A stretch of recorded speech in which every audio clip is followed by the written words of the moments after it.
Brooke Okay, gets a so if we voicemail. divide the Your whole son pizza is by the number of failing math. slices, that gives Minutes us the later, a fraction for black each tutor walks piece. in, turns See? fractions into And then confidence, For and when the the mom latter. asks, "What can I do for you?" he smiles. Just believe in yourself, too. Then her ex shows up with custody papers. If you've ever loved someone the world didn't understand, like, subscribe, and stay, you're gonna feel this one. Comment love wins if you're staying, because this couple is about to be tested. The principal's voicemail sounded like a polite threat. Brooke Caldwell listened with her thumb hovering over the screen, the words repeating until they blurred into one message: meeting, concern, immediate. The kitchen clock clicked too loudly, each second a judgment. Miles sat at the table with his hood up, staring at a page of fractions as if it had personally betrayed him. "Do you want cereal or eggs?" Brooke asked, because mothers were supposed to offer choices when life was out of control. Miles shrugged without looking up. His pencil made a faint scrape, then stopped. "Dad's gonna be mad." Brooke's chest tightened. Darnell had a talent for turning disappointment into a weapon. He'd been gone 2 years, but his voice still lived in their walls. "Your dad doesn't get to be mad at you for needing help," she said, trying to sound certain. Miles finally glanced up. His eyes were dark with the kind of fear that made her want to tear the world apart with her bare hands. He said, "If I flunk again, he'll tell the judge you can't handle me." The word judge landed like a stone. Brooke's throat went dry. She'd spent months keeping the custody schedule smooth, smiling through drop-offs, agreeing to last-minute changes, swallowing every insult because she thought peace was the best gift she could give Miles. Now peace had teeth. Her phone buzzed as if to prove it. "Darnell, heard from the school. Call me. Don't embarrass me with excuses." Brooke flipped the phone face down. "We're going to fix this," she said again, though her voice shook at the edges. Miles pushed the workbook away. "I'm stupid." "No," Brooke said too fast. "No, you're not." He shrugged like he didn't believe anyone could be right about him. That shrug felt like a crack in a dam.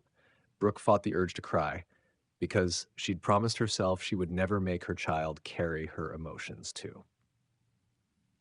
She opened her laptop at the counter, fingers moving through tabs.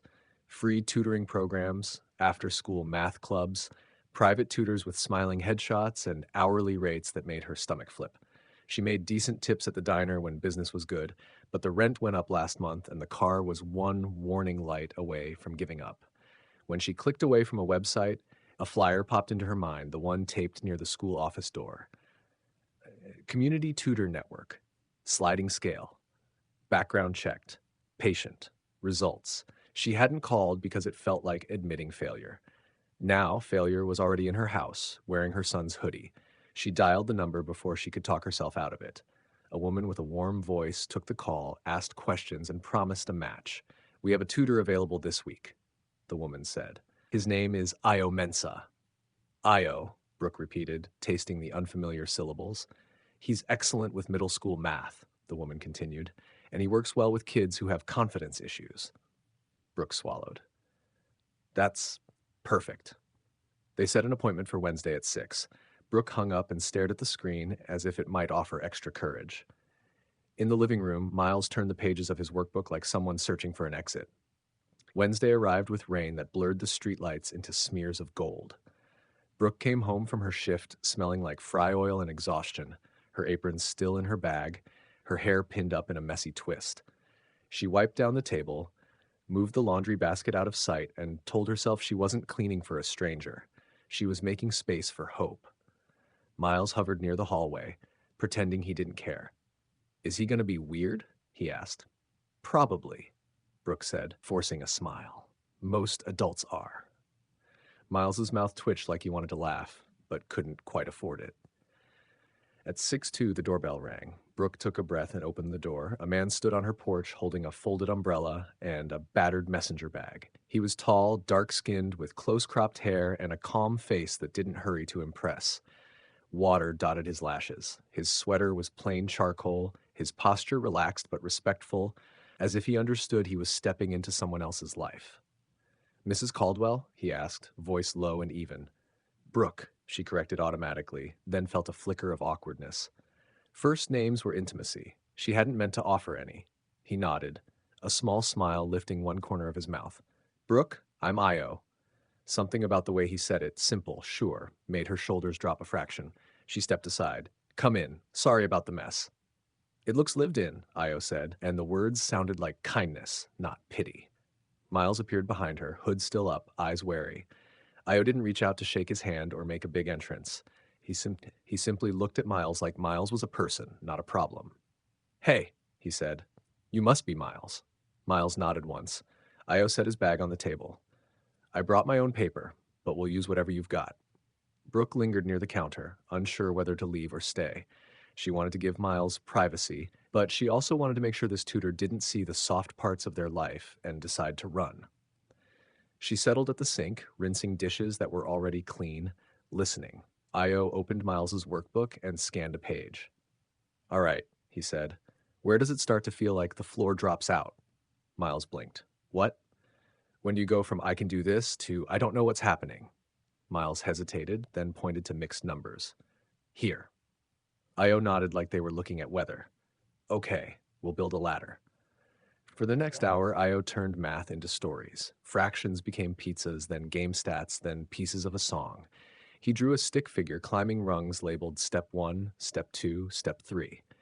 When Miles made mistakes, Io didn't correct him like a judge. He treated the mistake like a clue. Brooke watched Miles's face change from tight to curious.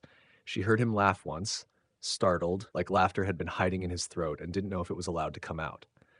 Then Miles hit a problem that refused to budge. His pencil hovered.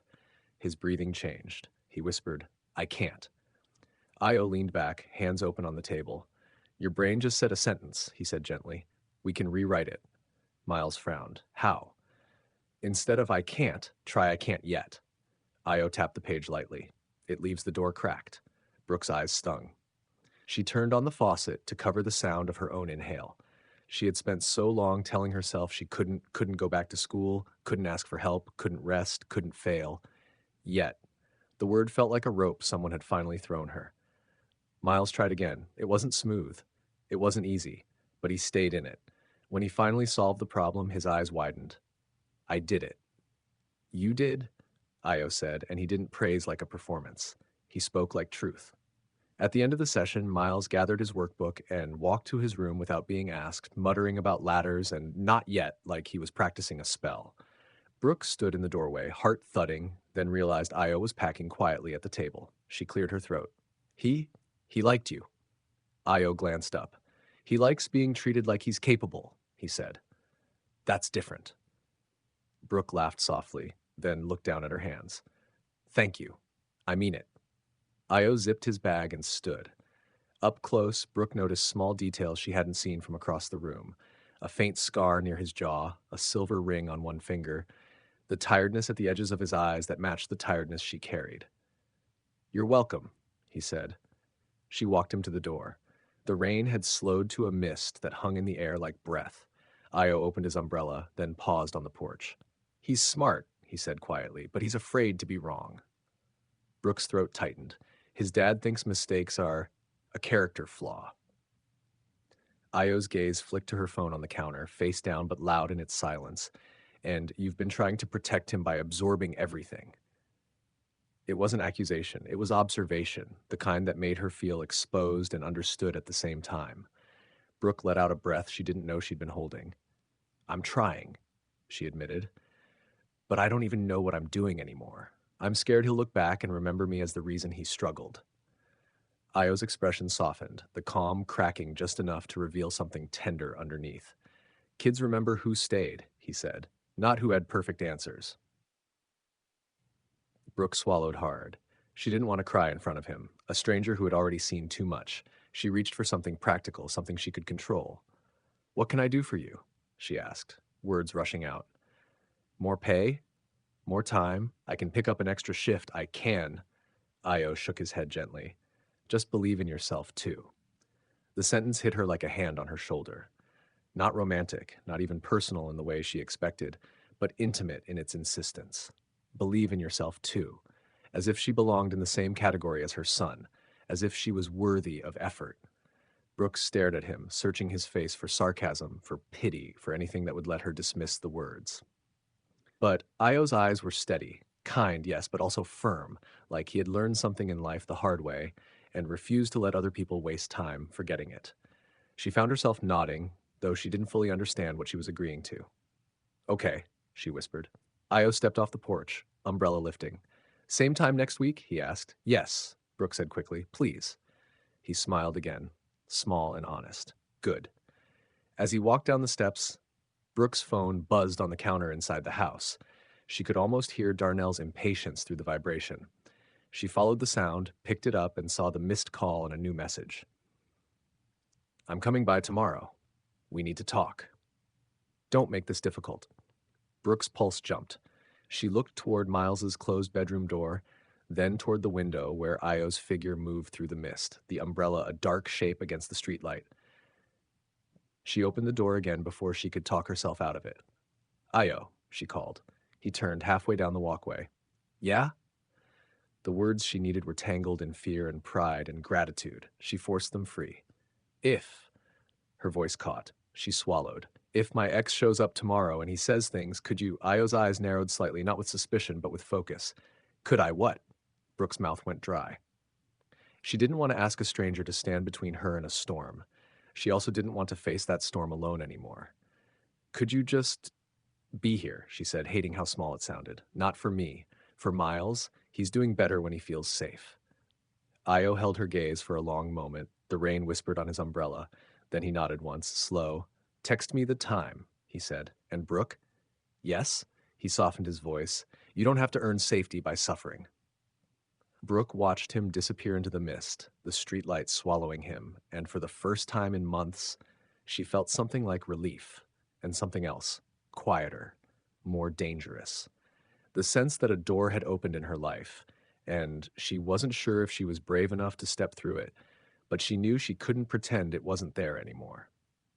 Darnell's truck slid into the lot like it owned the building, tires whispering on wet asphalt. Brooke saw it through the blinds and felt her stomach drop. Miles stood in the hallway with his backpack half zipped, watching her face like a forecast. Is that him? He asked. Brooke forced steadiness into her voice. Go to your room for a minute. Please. Miles didn't argue. He backed away, leaving his door cracked. Brooke's fingers shook as she opened her phone. Io's thread sat near the top, last night's message still there. You don't have to earn safety by suffering. She stared at it, pride warring with panic, then typed, He's here. Earlier than planned. If you can come, please. She hit send before she could delete it.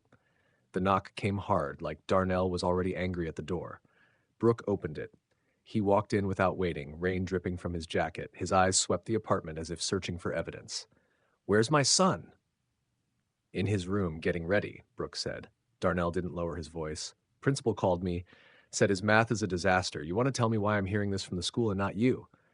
Because I'm handling it, Brooke said, swallowing the tremor. Darnell laughed once. Handling it, like you handle everything. Barely. Brooke's chest tightened. He was struggling. I got him help. With what money? Darnell snapped. A tutor, Brooke said. Sliding scale. It's covered. Darnell stepped closer, breath sharp. You keep making choices without thinking. You don't have structure, Brooke. You don't have stability, and Miles is paying for it. Stop, she said, heat rising. He's paying for your temper. Darnell's eyes flashed. You accusing me now? I'm stating facts, Brooke said. He's afraid to be wrong because you punish him for it.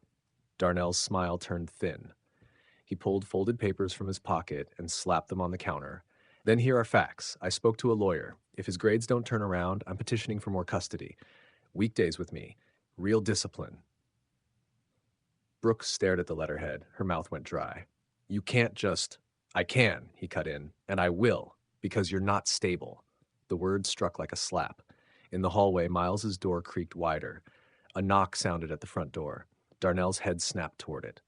Brooke's pulse thundered as she opened the door. Io stood on the porch, umbrella dripping, hair damp, eyes alert. He took in Brooke's face and didn't ask what happened. Hey, he said softly. Darnell stepped into view. Who the hell are you? Io didn't flinch. Io Mensa.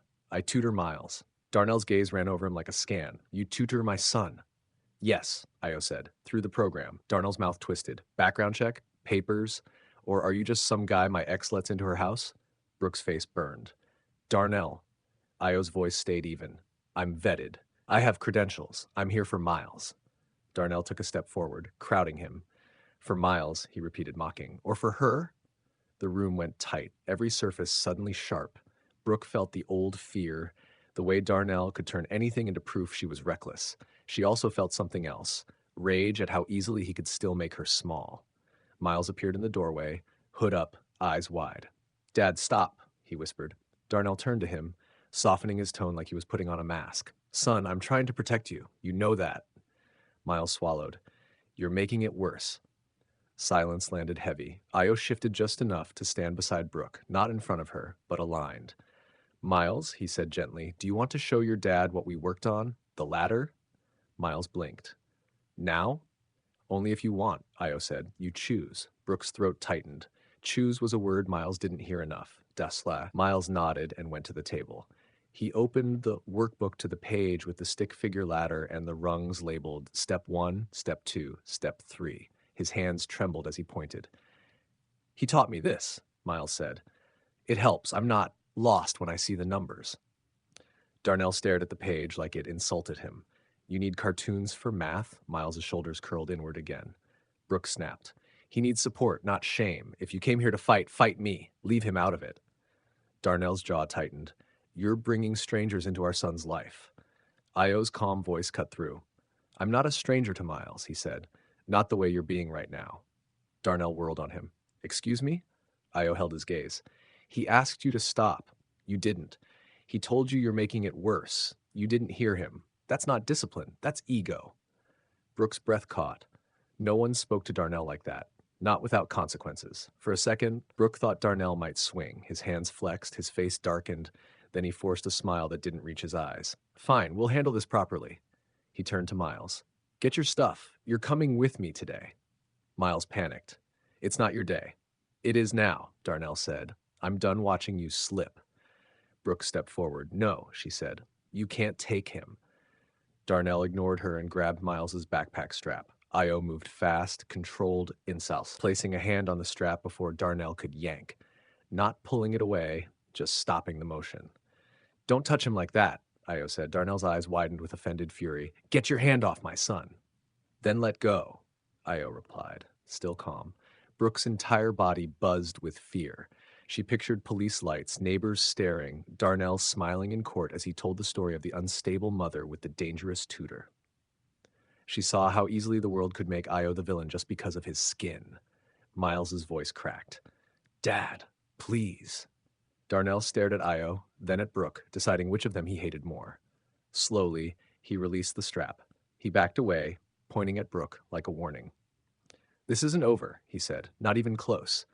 He slammed the door hard enough to rattle the frame. For a moment, nobody moved. The rain whispered against the window. Brooke's hands shook so badly she had to grip the counter. Miles's eyes filled. He's gonna take me, he whispered. He's gonna...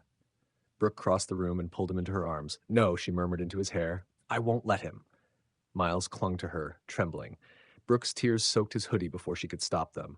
I'm sorry, she whispered. I'm so sorry. When Miles finally pulled back, he wiped his eyes hard, angry at himself for crying. He looked at Io. Thanks, he said quietly.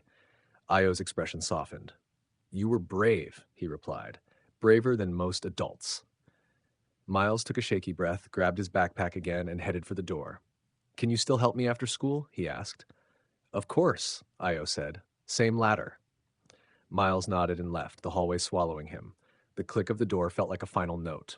Brooke's knees went weak. She sank into a chair, staring at the papers Darnell had left. He's going to file, she whispered. Like saying it out loud would make it less real. He's going to take him and tell the court it's my fault. Io sat across from her, leaving space. Then we make a plan, he said. Brooke let out a broken laugh. A plan. Like I haven't been planning my whole life. Io's gaze stayed steady. Then let someone plan with you, he said. Brooke rubbed her face with both hands. Why did you come? She asked. You didn't have to walk into that. Because you asked, Io said. And because I meant what I said. Brooke looked at him, chest tight. He'll use you against me, she whispered. He'll make you the story. He'll say I'm reckless. He'll say you're. She couldn't finish the sentence without hating herself for thinking it. Io's eyes softened, and the softness hurt. I know how people talk, he said quietly, but I won't disappear just because he's loud. Brooke swallowed. Why? Io hesitated, jaw tightening as if he was choosing words carefully. Because Miles deserves adults who don't vanish, he said. And because you deserve support that doesn't come with a price tag. The air between them shifted. Brooke felt it like heat. She didn't know when her hand drifted across the table, hovering near his. She wanted something she hadn't allowed herself to want. Safety that felt warm, not just quiet. Io looked at her hand, then at her face. For a second, something unguarded flickered in his eyes. Recognition, maybe longing. Then he leaned back slightly, like he was stepping away from a ledge. We should focus on facts, he said, voice steadier than his expression. Miles's progress, documentation, support. Brooke nodded, grateful for the anchor. Tell me, she said, what do I do? Io counted on his fingers. First, we stabilize his grades, concrete proof. Second, you document Darnell's behavior, dates, words, patterns. Third, we involve the school counselor in the tutoring program. Fourth, you contact legal aid today. Today. Not when she felt ready. Brooke's chest rose and fell fast. Okay, she whispered. Okay. The mail slot clicked. An envelope slid onto the floor. Brooke's stomach turned cold when she saw the return address. Law offices of Bennett and Cross. Her fingers tore it open. The words swam into focus. Petition for custody modification. Emergency hearing. Her vision narrowed. The room tilted. Io was suddenly beside her, steadying her elbow. Brooke, he said softly. Look at me. Breathe. Brooke clutched the paper like it was a wound. He filed already, she whispered. He filed today. Io's expression hardened into resolve. Then we start today, he said. Not tomorrow. Not when you feel ready. Brooke nodded, tears dropping onto the legal paper. She looked at Io, at the calm strength, the careful distance, the way he stood in the storm without flinching, and felt something fierce rise under her fear. Tell me the first step, she said, voice shaking but real. Io's hand stayed on her elbow, warm and steady. First step, he said, is you stop believing his story about you. Brooke stared at the notice until the printed letters felt carved into her skin. Emergency hearing, she repeated. He didn't even wait. He wants you panicked, Io said. Panicked people make sloppy choices. Brooke swallowed. I don't even know what to say to a judge. You don't have to be eloquent, Io replied. You have to be clear. You have to be consistent. Her phone lit up with a voicemail. Brooke listened. It was her mother. Brooke, the neighbors said there was a man there this morning. Don't be foolish when you've got a child.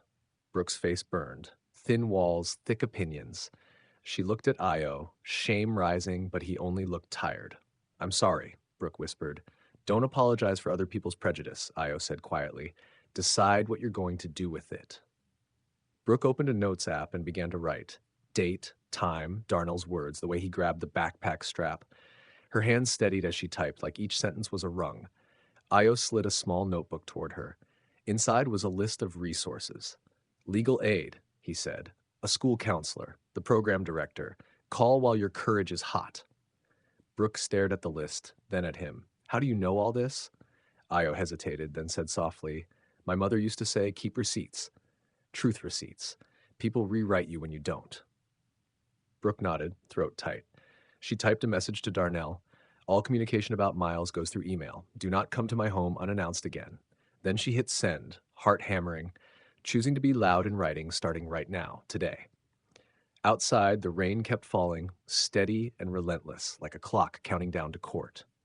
The courthouse smelled like copier ink and old coffee, and Brooke could feel her heartbeat in her fingertips as she signed in at security. Miles stood close, his sleeve brushing her jacket. He'd begged to come, then gone silent the moment they entered, like the building itself stole sound. Darnell was already there with a lawyer in a crisp suit. He looked rested. He looked certain. When his eyes met Brooke's, his mouth curved as if he'd already won. Brooke's phone buzzed. Io, parking now. You're not alone. She read it twice, then slid the phone into her pocket like a secret prayer. Remember the ladder, she whispered to Miles. Miles nodded. Step one, he murmured. Breathe. Io arrived at the end of the hall, rain on his shoulders, calm in a way that made Brooke's eyes sting. Button down, dark slacks, messenger bag. Respect, not armor. He didn't hug her or ask for the whole story. He only said, You made it. I didn't think you'd come, Brooke admitted, hating how true it was. I said I wouldn't vanish, Io replied. He crouched to Miles's level. Hey, partner! Miles's eyes flicked up. Hi! Io offered a fist bump, slow. Miles tapped it lightly, the smallest act of trust in a place built for fear. A bailiff called their case. Brooke stood on shaking legs and felt Io's fingers touch her elbow, brief, grounding. Truth doesn't need theatrics, he murmured. Inside, the judge had silver hair and a tight bun and eyes that had seen too many families splinter. Mr. Johnson, she said, you've filed an emergency petition. Why is this urgent? Darnell stood, voice practiced. My son is failing math. He's falling behind, and his mother's home is unstable. Strangers coming around. No structure. I want weekdays so I can provide discipline. Brooks' lawyer, legal aid, young and steady, asked to respond, but the judge held up a hand. I'll hear evidence first. Darnell's attorney handed up printouts, declining grades, and statements that an unrelated adult male is frequently present in the home. Brooks' skin went cold. There it was, the story he wanted. She felt Miles's hand tighten. The judge looked at Brooke. Who is the adult male? Brooke heard Darnell's old insults in her head, reckless, unstable, then heard Io's quiet sentence from the rain. You don't have to earn safety by suffering. She lifted her chin. He's Miles's tutor, she said. Io Mensa, through an approved program. The judge's gaze moved to the back row. Mr. Mensa, stand. Io stood, hands relaxed. Yes, Your Honor. Are you paid? Sliding scale through the program, Io said. Some sessions covered. The focus is academic support. How often are you in the home? Once a week, Io replied. Twice recently at the school's request. Darnell's lawyer pounced. So you admit you're spending private time with a child and his mother? I'm tutoring, Io said evenly, at the kitchen table, with the workbook open. The judge tapped her pen. Mr. Johnson, do you have evidence of harm beyond insinuation? The harm is his grades, Darnell snapped, and she can't manage. She works late. She leaves him alone. Brooks' lawyer rose. Your Honor, Miles is supervised by a neighbor and family on work nights, and we have a log of Mr. Johnson arriving unannounced and escalating conflict in front of the child. Her notes, dates, words, the backpack strap, landed on the judge's desk like proof Brooke had finally stopped swallowing reality. The judge's voice sharpened. Mr. Johnson, did you attempt to remove the child outside the custody schedule? Darnell shifted. I was concerned. That wasn't the question. He swallowed. I told him to come with me. Miles flinched. The judge turned to Miles, gentler. Miles, you may speak if you want. Miles looked at Brooke, then at Io, then back at the judge. His voice barely cleared his throat. I was bad at math, he said. I felt dumb. Then Mr. Mensa helped me, and Mom helps me too. She sits with me even when she's tired. Darnell scoffed. He's being coached. Miles's shoulders folded. Io stepped forward one pace. Your Honor, may I ask him one question? Briefly. Io turned to Miles. When you get a problem wrong now, what do you say? Miles blinked. I can't yet. And what do you do next? Step 1, breathe, Miles said, a little stronger. Step 2, read again. Step 3, try one small part. Silence held the room. The judge leaned back. That sounds like progress, she said, not neglect. Darnell's lawyer tried again. The mother's home is chaotic, and there's no guarantee this tutor. There is, Brooke blurted, then steadied herself. She met the judge's eyes. Because I'm not running anymore, she said, voice shaking but clear. I'm enrolling in the school's parent program. I'm meeting the counselor weekly. I'm documenting everything. I'm asking for help when I need it. The judge studied her. Mrs. Caldwell, do you understand that asking for help is not weakness? Yes, Brooke whispered. I'm learning. The judge's gaze shifted to Darnell. Emergency petitions are not tools for intimidation. I deny the emergency modification. Custody remains as ordered. Communication will move to a monitored co-parenting app, and both parents will attend counseling. Continued tutoring is recommended. Brooke's knees went soft with relief. Miles exhaled like he'd been holding his breath for months. Darnell gathered his papers, face hard. This isn't over. The judge's tone cut clean. In this courtroom, it is. In the hallway, Brooke crouched and pulled Miles into her arms. You were brave, she whispered. Miles hugged her for 2 seconds, then pulled away, embarrassed. Can we get pizza? He asked, and Brooke laughed through tears. At the elevator, Darnell cut in front of them, eyes sharp. Enjoy your little victory, he said under his breath to Brooke. Counseling doesn't change who you are. Brooke's old instinct was to shrink. Instead, she felt Miles beside her and remembered his voice in court. She pulled out her phone, opened the co-parenting app the judge had ordered, and held it up like a boundary. "Message me there," she said. "Not here. Not in front of him." Darnell's smile twitched. He glanced at Io. "You think he's going to stay?" He sneered. Io didn't flinch. "She's not the one who leaves," he said. The elevator arrived. Darnell stepped in alone, shoulders stiff, and the doors closed. Miles released a breath. "My stomach hurts," he admitted. "That's your body after bravery," Io said. He handed Miles a mint from his bag. "Emergency courage fuel." Miles laughed, small and real, and Brooke felt something unclench. At the pizza place, Miles devoured 2 slices and talked about the next math test like it was winnable. Io listened like it mattered. Brooke watched them and finally asked, "Why do you do this?" Io's gaze held hers. "Because someone stayed for me once," he said quietly, "and it rewrote my life. I don't waste that gift." He hesitated, then added, "And I can see you trying, even when nobody applauds loudly." After dinner, Miles begged for one game token at the arcade machine by the door. Brooke said yes, then watched him mash buttons and grin, the sound of his laughter mixing with cheap music. She hadn't realized how long it had been since she'd seen him carefree. Io stepped beside her, close enough that his shoulder warmed hers through her coat. "You did something today," he said. "I didn't fall apart," Brooke whispered. "You didn't hide," he corrected. "That's bigger." Brooke swallowed and looked at him. "He tried to make you a weapon," she said again, quieter now, softer. "I'm sorry." Io's eyes softened. "People do that when they're scared of what you could build." "Build what?" Brooke laughed, raw. "I can barely keep the lights on." "A life," Io said, turning toward her fully. "One where Miles sees love that doesn't hurt." Brooke's breath caught. "I don't know how." "You start small," Io replied. "One honest choice at a time. One boundary. One request for help. One yet." Brooke reached for his sleeve, fingers trembling. "I meant it," she said. "I'm not running anymore." Io lifted his hand, slow, and cupped her cheek like she was something fragile and real. "Then don't run from this," he murmured. "Let yourself be cared for." Brooke leaned into his palm as if her body had been waiting for permission. When she kissed him, it wasn't dramatic, it was quiet. It was a decision. "Ew," Miles announced, popping back from the arcade with a grin. "But also, okay." Brooke laughed, covering her mouth. Io's chuckle was low and real. They walked out into air that smelled like wet pavement and possibility. Brooke took Miles's hand and didn't let go once, not briefly. Brooke's phone buzzed with the counselor's confirmation. She held it, then looked at Io and Miles and felt a steady courage where panic used to live. "We keep going," she said. Io nodded. "Step 1," he said. "Breathe." Miles finished smiling.